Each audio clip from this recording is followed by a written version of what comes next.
د حضرت شاه ولی الله یو قول دی چې الله پاک ته د انسان نور هیڅ نه دی پکار بغیر د مینې د ډک زړه نه، او هم دغه د مینې ډک زړه دی چې غني خانې په تال کې اچوي او د جومات کوڅې له وړي. ځکه چې د سټیټ 3 پیلرې دي، یو مذهب دی، یو عدالت دی، دریم انټلیکچوالز دی، د عقل خاوندان دی. اول د مینې دا ډک زړه راخلي او د مذهب چې کوم نماینده دی په دې معاشره کې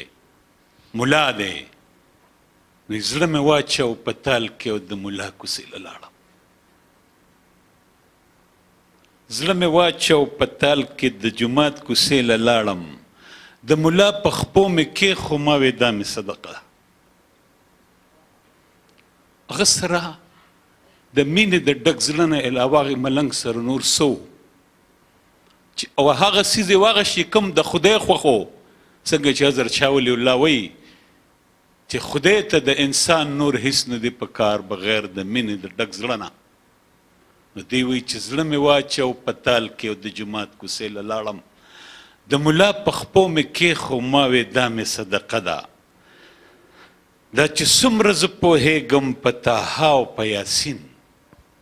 دا طه او یاسین ولې یادوي؟ طه او یاسین ځکه یادوي چې وایي کله د قیامت وخت رانږدې شي نو د قرآن نه به ټول آیاتونه والوځي، صرف 2 آیاته به پاتې کېږي، یو طه او یو یاسین. غني خان ټول قرآن پرېښی دی، دغه 2 آیات راغشتي چې دا چې څومره زه پوهېږم په طه او په یاسین، دا چې څومره ښکته تلی شي په سجده زما جبین، دا چې څومره اخلي نور دا زما خاکي وجود، دا چې څومره شي سکلی زما جبه انګبین. نو ملا مخ زمانه واړه وی دا څه دي ستا تالي کې؟ نه حلوا ده، نه فرني ده، نه پولو، نه فلوده. وی شر ظاهر ګوري او په ظاهره ته فاسق یې، دا د رب سره د مینې ته راغشتې څه قیصه ده؟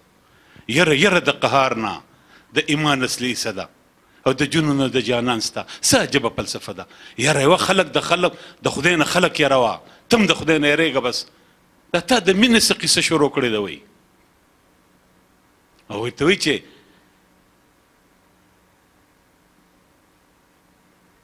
یره د قهار نه د ایمان اصلي څه ده، د جنون او د جانان ستا وایي څه محمله فلسفه ده.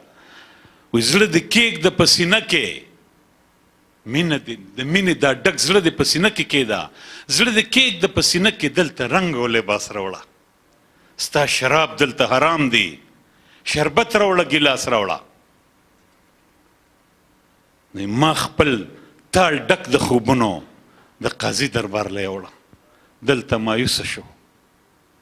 د ملا د جواب نه مایوسه شو، د قاضي دربار لځي، 2یم پیلر د سټیټ دی د قاضي دربار لځي. نو وایي چې ما خپل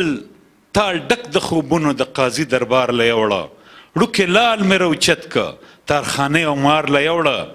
ما وی ای د خو او بدو، ای د تورو سپینو خانه،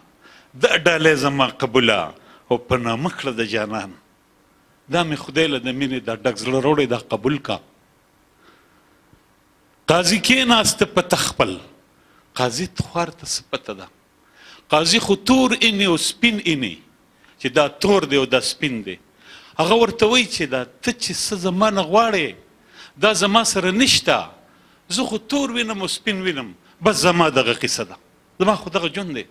دا ته چې کوم شی غواړې دا خو زما سره نشته. دا زه ستا له د دې خبرې جواب نشم درکولی چې ته ما له د مینې ډک زړه راوړې، د دې ما سره جواب نشته. نو دی د دې ځای نه بیا روانېږي، بیا د معاشرې د عقل خاوندانو لځي، د عقل خاوند ولاړ دی، یو فلسفي لځي. نو وایي چې فلسفي د ملک ولاړو، فلسفي د ملک ولاړو و چاپیرت علم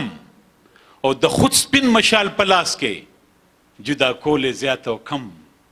عقل ورسره و د په عقل ښه او بد جدا کوي لګیا دی د خود سپین مشال په لاس کې جدا کول یې زیات او کم او یاره دا ډسکرپشن خو وګورئ چې د فلسفي ډسکرپشن دی څنګه کوي دا لږ وګورئ پښتو یې درته غني کړه دا شنغر پښتو یې درته غني کړې ده دا شنغر د یو ډېر لیمیټډ ځای پښتو یې درته غني کړه او وایي چې فکر تیز نظر باریک ژبې ته لږ وګورئ ژبې ته فلسفي بیانوي چې فلسفي د ملک ولاړو چاپیرت علم فکر تیز نظر باریک کو دلیلونه کلک میخونه او د منطق په پاټ کو او روان په برسم د بیا وایي چې د چې کله دا بیان وکړو دا ټیک دا سیزونه زه دلته نه مومم دی نه دې نه څه ګډوډ شوي غونته کې دي خو دې چې کله دته دا بیان وکړي فلسفي ته نو فلسفي ډېر زیات زړه ماتې شي نو ماته د ابن عربي هغه واقعه رایاد شي چې کله د 7 سکایز په جرني په سفر باندې ابن عربي وته د ده سره یو فلسفي دی یو ورسره صوفي دی چې کله دې ړومبې اسمان ته ورسي فلسفي ته هلته پاتې شي صوفي په بره لاړ شي نو دلته دا فلسفي ډېر زړه ماتې شي ځکه چې دې هغه پرواز نشي کولی کم چې صوفي کوي دې د عقل ړومبي برج ته خو رسي خو د دې نه بره نشي تللی نو فلسفي چې د ده دا خبرې واوري نو ده ته وایي روړه روړه زړه دې روړه چې زه په زړګي ښکل کم او ورته وایي زما دا ټول عقل والا د هر څه زمانه والا خو ماله د مینې دا ډک زړه را او دی وایي ورته بیا وایي تا چې مخ د دنیا واړو دنیا چغې کړې پاګل دی فلسفي ورته وایي چې تا چې مخ د دنیا واړو دنیا چغې کړې پاګل دی خو تا تاوان کې ګټه وکړه موږ په ګټه کې تاوان